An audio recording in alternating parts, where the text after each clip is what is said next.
시편 36편은 악인과 의인의 삶을 대조하고 있습니다.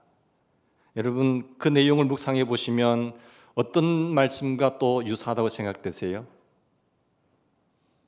이 말씀이 어떤 성경과 또 유사하다고 느낌이 오세요? 성령이 충만한 사람은 그 말씀이 생각날 줄 믿습니다. 그렇죠. 여러분 잘 아시는 외우는 말씀 시편 1편이지요. 복 있는 사람은 또 악인은 대조하고 있잖아요. 시편 1편은 의인을 먼저 이야기하고 나중에 악인에 대해서 이야기를 합니다. 근데 시편 36편은 악인을 먼저 이야기하고 나중에 의인에 대해서 말씀을 하고 있습니다. 여러분, 여기 1절에서 4절까지 악인에 대한 얘기가 먼저 나옵니다. 그리고 의인에 대한 얘기를 나중에 기록하고 있습니다. 우리가 시편을 연구해 보면 악인과 의인의 개념에 대해서 먼저 말씀을 잘 하셔야 됩니다. 의인이 누구고 또 악인은 뭐냐? 개념 정의가 바로 되어야 됩니다. 여러분, 악인, 의인이라고 했을 때 그 단어 자체가 우리에게 주는 뉘앙스가 어떻죠? 보통 우리 도덕적인 뉘앙스잖아요. 도덕적으로 선한 사람, 도덕적으로 악한 사람 이렇게 생각합니다. 그런 것은 매우 도덕적인 뉘앙스로 들려옵니다. 악한 사람, 선한 사람 할 때는 흔히 도덕적 뉘앙스로 괜찮은 일은 사람이지라고 이야기를 하잖아요. 근데 이 악인과 의인의 개념 속에서 도덕적 개념, 도덕적 속성 이런 개념이 없다는 의미는 결코 아닙니다만은 그러나 시편에서는 이 단어를 쓸 때에 도덕적 개념보다는 하나 더 나아가서 더 영적인 개념으로 푸셔야 됩니다. 성경은 더 영적이에요. 단순히 도덕적 개념이 아니라 보다 영적인 것, 더 정확하게 말씀드리면은 하나님과의 관계 속에서 내가 하나님을 어떻게 생각하느냐에 따라서 하나님과 나와의 관계가 어떻게 정립되느냐가 그게 의인이고 악인의 개념 정리입니다. 그게 영적 개념이에요. 하나님과 어떤 관계를 맺고 사느냐에 따라서 그 사람이 악인이 될 수도 있고요, 또 선인이 될 수 있습니다. 도덕적 개념이 아닙니다. 저는 어떤 경우에 세상에서 좀 괜찮은 사람이라고 보이는 사람이 악인인 것을 보았어요. 우리가 도덕적 뉘앙스로 볼 때는 좀 선한 사람이다, 의인에 가깝다고 생각하지만 아니에요. 하나님은 그를 악인으로 봅니다. 왜? 하나님과의 관계성 속에서 영적으로 악인이란 거죠. 여러분, 시편 36편에 보면 그것이 아주 분명하게 나타나고 있습니다. 먼저 여러분, 악인의 삶에 대해서 한번 생각해 보겠습니다. 시편 기자는 1절에서 여러분 악인이 누구인가를 정의함으로써 본문을 시작합니다. 자, 1절에 의하면 악인은 어떤 사람이죠? 예? 하나님을 두려워하는 마음이 없는 거예요. 하나님을 두려워하지 않는 사람. 그렇습니다. 하나님을 두려워하지 않는 사람이요, 성경은 악인이라는 거예요. 여러분, 하나님 두려워하는 마음이 있나요? 없다고 한다면 너는 악인이야 라고 이야기합니다. 내가 수긍할 수 없더라도, 동의할 수 없다고 하더라도 하나님께서 볼 때는 너는 악인이야 라는 거죠. 하나님을 두려워하지 않는 사람이 바로 악인, 하나님을 두려워함이 없는 것, 그것이 악인됨의 시작이요 출발이란 겁니다. 큰 범주로 성경을 분류할 때에 시편, 잠언, 전도서를 성경의 분류 어디에 속하지요? 지혜문학서지요. 큰 분류 보면 율법서가 있고 지혜문학서가 있고 예언서가 있다고 한다면 지혜문학서입니다. 자, 여기 보면 지혜문학서에 나타난 두려워한다는 개념을 한번 생각해 봅시다. 여러분, 두려워한다는 것은 지혜문학서에 보면 공포심이 아니에요. 공포심이 아니라 그 대상에 대한 존재의 가치를 인정하는 겁니다. 그러니까 그런 그 삶에 대한 그 대상, 내가 바라는 그 대상의 존재의 가치를 인정하는 삶의 태도를 가리는 것이 두려워한 거예요. 여러분, 어린아이에게 두려워하지 않잖아요. 하찮은 사람에게 여러분 경외감 있나요? 두려워하나요? 안 하잖아요. 그러나 지체가 높으신 분들, 그런 분들 앞에는 두려워하는 마음이 있잖아요. 그래서 다른 번역에 보면 이것이 경외라고 표현되고 있습니다. 경외가 하나님을 경외한다, 난 저 사람을 경외한다, 이렇게 말을 합니다. 하나님을 경외함이 없는 사람, 즉 두려움이 없는 사람은, 이 사람은 본질적으로 하나님을 인정하지 않기 때문에 그렇습니다. 하나님을 인정하면은 여러분 경외해야지, 그분을 두려워하셔야죠. 어떻게 그분 앞에 있으면서 함부로 삶을 살아갑니까? 함부로 말을 하고 거짓말을 합니까? 경외감이 없는 거예요. 그분이 어떤 분인가를 제대로 모르는 사람이 그런 행동을 하는 겁니다. 그들이 부도덕한 삶을 살게 되는 것은 하나님을 떠난 삶의 결과입니다. 하나님을 떠나면요, 무슨 죄를 못 짓겠어요? 도덕적 수준의 차이에서 조금 차이가 있겠지만 무슨 짓을 못 하겠어요? 하나님이 안 보인다고 한다면, 하나님의 임재를 느끼지 못한다고 한다면 어떤 행동을 못 하겠어요?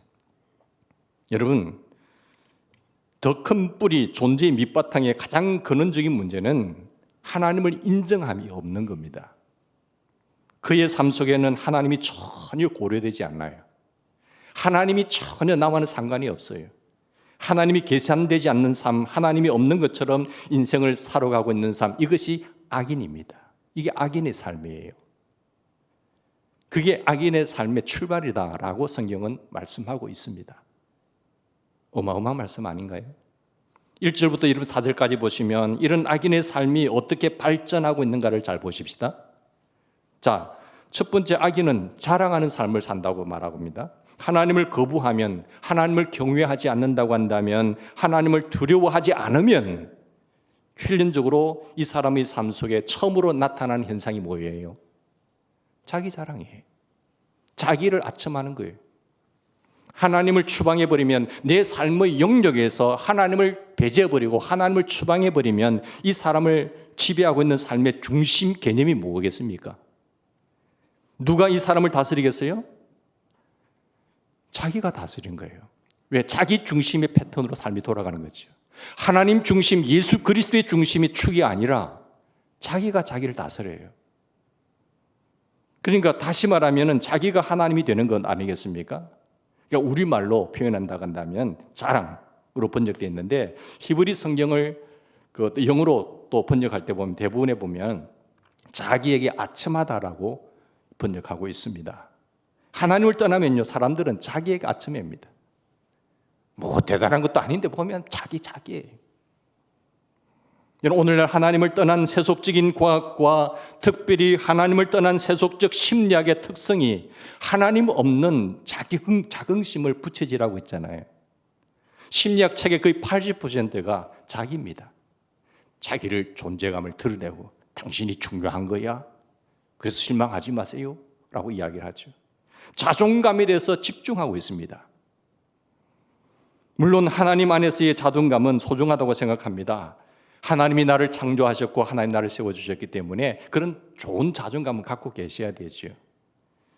나도 그를 귀히 여긴다고 생각해야 되죠. 그러나 하나님을 떠나서 자기 자신을 높이려고 하는 것은 매우 사탄적인 거예요. 사탄은 하나님을 배제한 채 자기가 척으로 보는 거지. 그죠?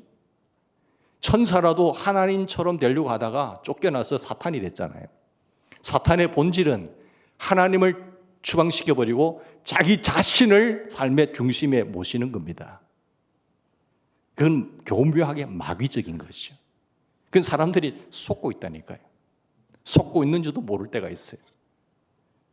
결국 이것은 이기적 자아상을 부채질을 할 수밖에 없습니다.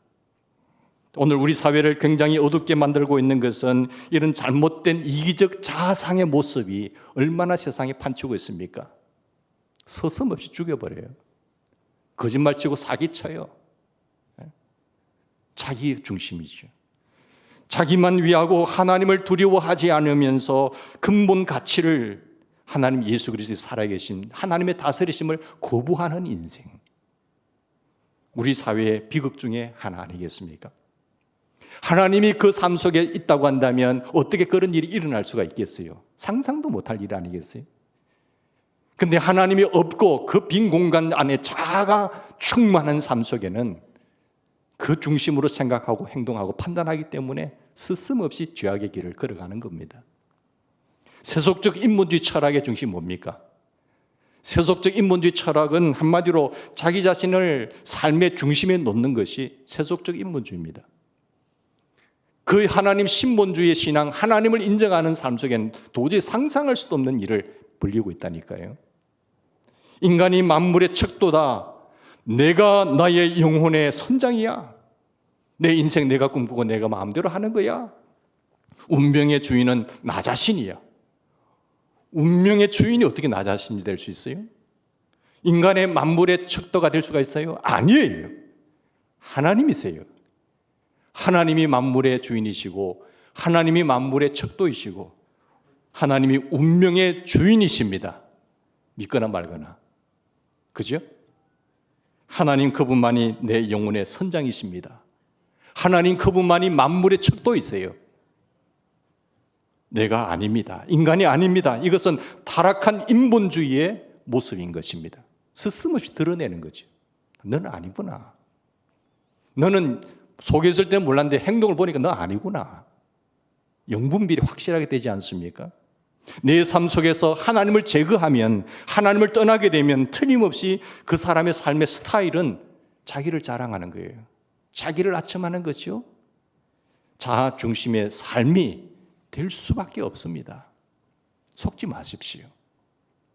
두 번째로 보면 악인의 삶 속에는 뭐가 있나요? 지혜와 선행이 없다라고 말하고 있죠.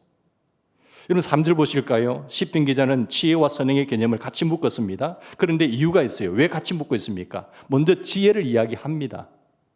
하나님을 떠나면 지혜가 없어져요.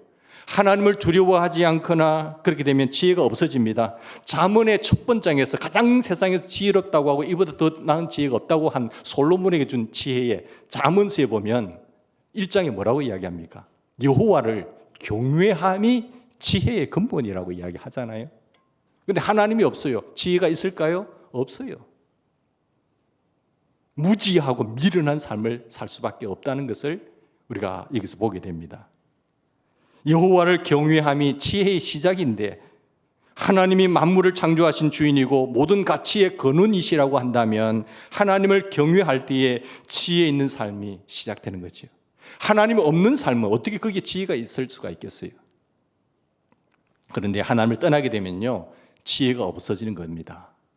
지혜의 근원이신 하나님을 떠난 사람에게 지혜를 기대할 수가 없습니다. 말하는 행동을 들어보면 참 웃기는 이야기를 하고 있지요. 사랑하는 여러분, 그런데 지혜와 선행을 왜 묶었을까요?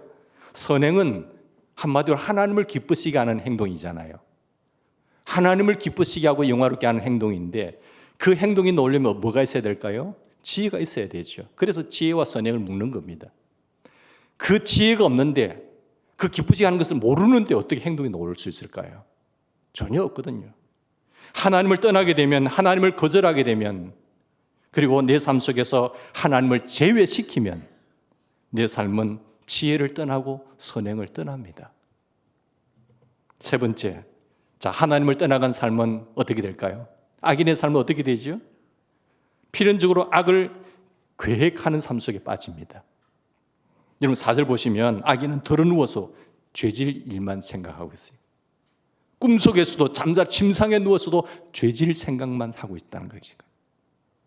시편 기자는 의도적으로 의인된 하나님을 경외하는 삶의 삶과 비교하면서 지금 생각하고 있는데 1편은 시편 1편에 보면 복 있는 사람, 참된 의인은 누구냐? 주의하로 하나님의 말씀을 묵상하는 사람이에요. 그죠? 낮에나 밤이나 하나님의 말씀을, 하나님의 뜻이 무엇인가, 내가 이렇게 삶을 살아가는 것이 마땅한가, 하나님 뜻에 합당한 삶인가, 그것을 주야로 고민하고 묵상하는 삶인데 악인은요, 잠자리에 누웠어도 어떻게 하면 죄 짓지? 그 생각만 한다니까요.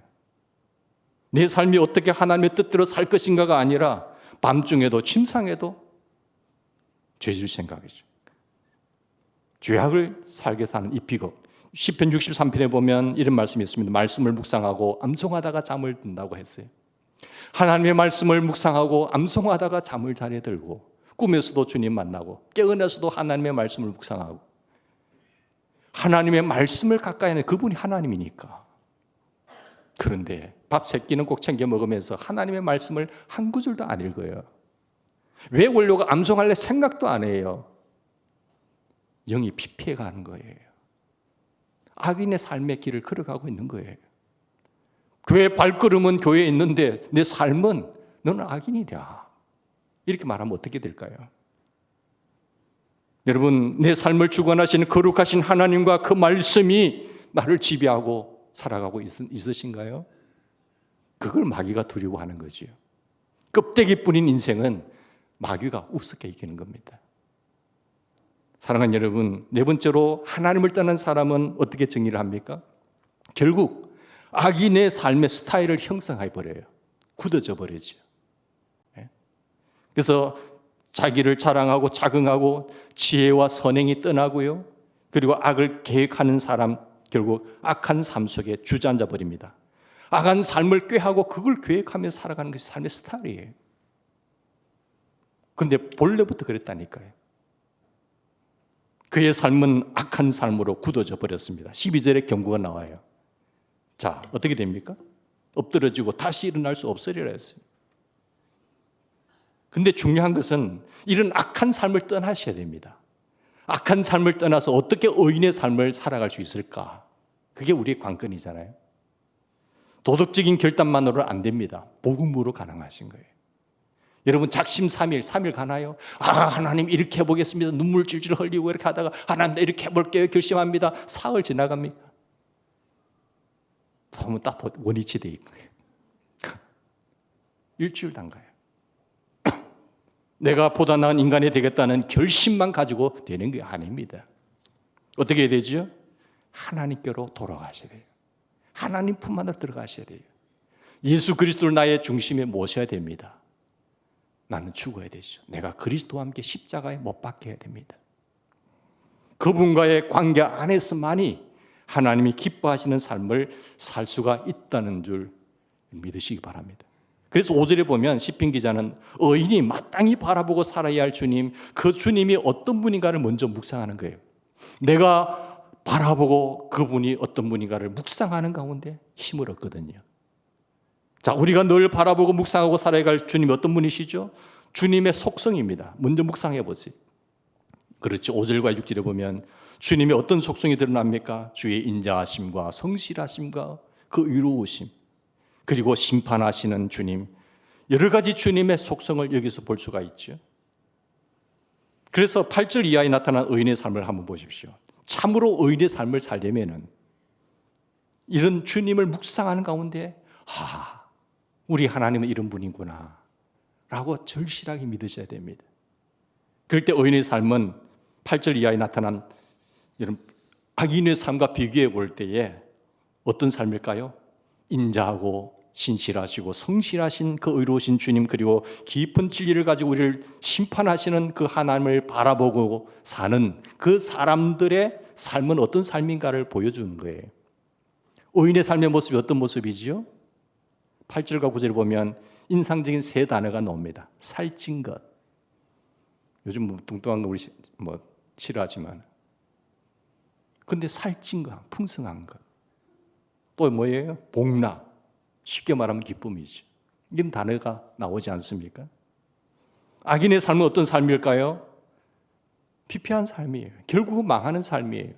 여호와께서는 의인의 삶은 인정하시지만 악인의 삶은 망하리로다 끝나지만 의인의 삶은 어떤 삶이죠? 첫 번째로 풍족한 삶입니다. 풍성한 삶이에요. 7절과 8절의 말씀처럼 주님께로 달려와서 주님 안에 거하는 삶, 주가 내 안에 내가 주 안에, 포도나무와 가지가 포도나무에 붙어있지 아니하면 저절로 열매를 맺을 수 없음같이 내가 주님과 떨어진 삶이 아니라 피폐하고 말라 비틀어져 불태워지는 인생이 아니라 주님 내 안에 거하셔서 주님께 붙어있는 인생, 그건 풍족한 삶이에요. 주의 집에는 내가 요구하는 모든 것이 있습니다. 주 안에 거하게 되면 우리 집, 아버지 집에는 없는 것이 없다니까요. 여러분, 없는 것이 없는 부잣집에 가서 포만감을 느낄 수 있는 것처럼 내 아버지 집에는 거할 곳이 많습니다. 누구든지 오세요. 내 인생의 근원적인 모든 필요를 공급할 수 있는 풍족하시고 넉넉하신 내 아버지께 오십시오. 수고하고 무거운 짐을 지셨습니까? 다 내게로 오라. 말로만 가지 마시고 끝만 빙빙 돌지 마시고 푹 안기십시오.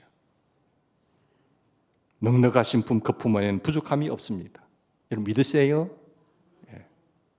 우리는 그 안에서 풍족한 삶을 누릴 수 있습니다. 왜? 예수님께서 오신 것은 생명을 주시려고 오셨어요. 풍성히 거하는 삶을 주시기 위해서 오셨어요. 비패하고 저주하고 멸망당할 인생을 살리시기 위해서 오셨어요. 살찐 것에 대한 이야기를 하면 주일학교에 있었던 우선 이야기가 생각나는데, 주일학교 선생님이 아이들에게 돌아온 탕자 이야기를 하면서 탕자가 돌아왔을 때 누가 제일 기뻐하셨을까요? 라고 물었어요. 아이들이 뭐라고 했겠어요?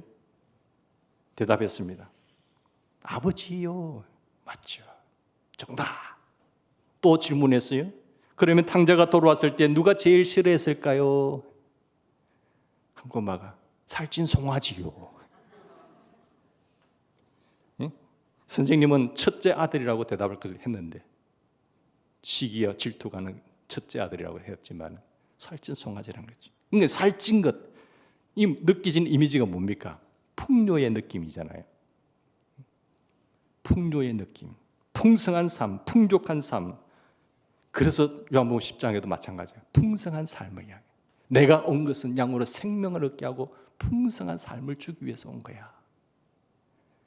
말라 비틀어지는 인생, 피폐한 인생 속에서 지옥을 향하여 치닫고 있는 그 인생을 불러서 영원한 천국으로 향하게 하게끔 생명을 주시기 위해서 오셨고, 그 주님 안에 거하는 삶 속에 부족함이 없는 인생을 주기 위해서 주님은 오셨습니다. 두 번째로 복락의 삶을 이야기합니다. 의인의 삶은요, 복락의 삶이에요. 그 묘사가 아주 아름답습니다. 8절에 보시면 복락의 강수로, 즉 기쁨의 강수로 나에게 마시게 할 것이라. 타락한 인생이 추구하고 느끼는 기쁨도 이것은 어느 정도 도착된 것이죠. 가치관이 변화된 기쁨을 말합니다. 그 기쁨이 예수 안에서 느끼는 그 자유, 진리가 너희를 자유케 하려는 이 자유, 이 기쁨, 헤아릴 수 없는 그 평안함, 그것이 우리에게 강물처럼 밀려온 거지. 여기 풍족한 삶, 복락의 삶, 그리고 빛된 삶에 대한 하나님이 의인의 삶에 약속하고 있습니다. 할렐루야. 의인의 삶에는 이것이 약속되고 있어요. 의인의 삶을 누리려면, 그러면 이 약속된 것을 나의 것으로 누리려면 어떻게 해야 되지요? 두 가지가 필요해요. 주님께로 오셔야 됩니다. 그분을, 내 주인이 밖에 계셔야 돼요. 내 안에 있는 주인이. 그리고 주의 날개 그늘 아래 쉬십시오. 하나님이 아무리 말씀하셔도요, 누리지 못하는 사람 많잖아요. 가나안 땅을 약속하셨지만 다수가 강야에 엎드려 죽었잖아요. 약속을 했다고 하더라도 약속을 받고 내 것으로 누리는 사람이 있는가 하면은 약속만 받고 하나도 누리지 못하는 사람이 있어요. 그걸 뭐로 받지요? 그렇죠. 믿음으로 받는 거예요. 하나님을 신뢰하고 믿고 순종할 때에 그 복이, 여호와 이레의 복이 내 것이 되는 겁니다. 이것이 없다고 한다면, 이 믿음의 테스트가 없다고 한다면 누구나 교회에 오면 동일하게 다 잘 돼야 되잖아요. 하나님 그런 분 아니에요. 은혜라고 하는 구원의 은총은 우리 행위와 상관없이 주신 하나님의 선물이지만, 행함과 축복에 따라서 축복과 이 놀라운 하나님의 은총과 상급은 믿음의 근거한 모습을 드러낼 때 나타난 거예요. 그래서 믿음이 없이는 절대로 하나님을 기쁘시게 할 수가 없어요. 믿음으로 아브라함의 삶을 보십시오. 이삭의 삶을 보세요. 야곱의 삶을 보세요. 이 다윗의 삶을 보세요. 다 믿음으로 많은 증거를 낳았다라고 이야기하잖아요. 여러분, 아브라함의 후손으로서 이 복을 누리시기를 주의 이름으로 축원합니다. 주의 날개 그늘 아래 있어야 한다는 말이에요. 주의 날개 그늘 아래 있다는 말은 무엇인가요? 주님께 모든 것을 의탁하고 사셔야 돼요. 마치 어린 병아리가 어미 닭의 날개 아래 숨기를 원하는 것처럼 연약한 인생, 무력한 인생, 나약한 인생, 쉽게 방황한 인생, 판단하지 못한 인생, 주의 날개 아래 거할 때에 우리는 의인의 삶을 살게 됩니다. 의인의 삶에 약속된 이 복을 누리는 주인공이 될 수가 있는 거지요. 주님께로 오십시오. 또 한 가지 중요한 것이 있습니다. 끊임없이 주님과 더불어 뭐 해야 됩니까? 교통하는 삶을 사셔야 돼요. 이 기도의 삶이에요. 기도는 영혼의 호흡입니다. 하나님과의 교제예요. 이것 없이 그분과 친해지겠다고요? 여러분, 기도하는 인생이 되기를 바랍니다. 그럴 때만 의인의 삶의 약속이 현실이 될 수가 있는 거죠. 현실로 그 약속을 나의 삶의 현실이 되기를 축원합니다. 그런 간증자가 많으셔야 돼요. 그게 전도입니다. 그래서 마지막 10절 12절에 보면 사실상 이렇게 기도하죠. 기도이자 찬양이잖아요. 악을 멀리하고 살아계신 주님을 바라보고 주 안에서 살아갈 수 있도록 날마다 주님과 더불어 교통하는 삶. 거기에 풍성한 삶이 이루어지는 겁니다. 여러분, 영국의 궁중에는 지금도 이런 습관이 있습니다. 영국 여왕이 궁중 안에 계시면 그 궁중 맨 끝 건물에 무슨 깃발이 오르는가 하면 붉은 깃발이 딱 세워져요. 그거는 여왕이 지금 궁 안에 계시다는 신호예요. 근데 여왕이 궁에서 밖에 나가셨다면 깃발이 내려와 있습니다. 그럼 궁 안에 여왕이 안 계시다는 뜻이에요. 근데 여왕이 어떤 아픔이 넘칩니다. 병중에 있게 돼요. 그러면 무슨 깃발이 오르는가 하면 흰 깃발이 오르게 됩니다. 자, 국민들로 해서 기도하라는 신호예요. 여왕을 위해서. 근데 그 깃발이 숙여질 때 어떻게 됩니까? 돌아가신다는 증거예요. 오늘 우리의 인생에는 어떤 깃발이 펄럭이고 있습니까? 내 인생에는 어떤 깃발이 펄럭이고 있나요? 영광의 깃발, 기쁨의 깃발, 풍족의 깃발, 아름다움의 깃발, 생명의 깃발, 빛의 깃발이 펄럭이고 있나요? 하나님이 내 안에 계셔서 내 성전 안에 임재하셔서 나를 다스리는 결과로 이런 놀라운 깃발들이 펄럭이십니까? 그것은 여러분 안에 하나님이 살아계시다는 표시예요. 내 삶이 어둠이라고 한다면 하나님이 여러분 안에 없는 겁니다. 어떤 사람은 하나님을 모시고 있지만 그의 삶은 그분께 의탁하지 못하고 자기가 주인 되어서 여전히 삶을 살아가요. 주님이 그 안에 안 계세요. 주님을 모시고도 주님께 약속하신 이런 놀라운 삶을 누리지 못할 수가 있다니까요. 똑같이 교회 다니는데 왜 그럴까요? 살아계신 하나님, 여러분 안에 거하시는 그분으로 하여금 내 인생을 온전히 통치하도록 하십시오. 제발. 그분과 날마다 교통하시길 바랍니다. 계속해서 그분을 바라보십시오. 그래서 오늘 본문 8절과 9절의 놀라운 고백이 우리의 고백이 되기를 축원합니다. 여러분의 삶의 장에 펄럭이는 깃발이 무엇입니까? 삶을 드러내 주세요. 저 깃발을 보니까 영광과 아름다움과 평안과 풍성함의 삶을 보니까 저 깃발을 보니까 저분 안에는 하나님이 살아계시네. 하나님이 계시는 거야. 안 그럼 흰 깃발인가요? 살아계신 주님이 거하신다면, 성령께서 내 안에 내주하고 계신다면, 성령께서 나를 지배하고 다스리시고 나를 충만케 하시고 있다고 한다면 내 삶의 현장에는 만족과 기쁨의 빛, 생명의 깃발이 펄럭이는 거예요. 주께 온전히 내 자신의 삶을 드리지 못하고 순종하지 못함으로 인해서 주님께서 약속하신 이 놀라운 삶을 살고 있지 못한다고 한다면 내 자신을 다시 한번 주님께 온전히 의탁하셔야 됩니다. 어제나 오늘나 변기함이 없으신 그 살아계신 주님, 내 인생의 모든 것 대신 가치가 충만하신 그분께 올인하셔야 돼요. 수작 부리지 말고 내 안에 계신 주님을 슬프게 하고 근심시킬 일을 했다고 한다면 그 죄를 주님 앞에 고백을 하셔야지. 회개를 하셔야지. 혹시 여러분 가운데 오랜 교회 생활 중에 아직도 주님을 내 마음속에 모시지 못하고 있다고 한다면 그 주님을 여러분의 삶의 주인으로 모시기 바랍니다. 왕이신 내 주님께서 내 삶의 장에서 날마다 왕이 되게 하세요. 날마다 나의 왕이 되셔서 나를 주관하고 다스리고 통치할 수 있도록 하십시오. 내가 주의 집에 사는 것과 주의 품 안에 있는 삶이 얼마나 아름다운지, 그것이 만족한 삶이고 기쁨의 삶이고 풍족한 삶이고 빛의 삶인가를 증거하시는 주인공이 되기를 주님으로 축원합니다. 같이 기도하십시다.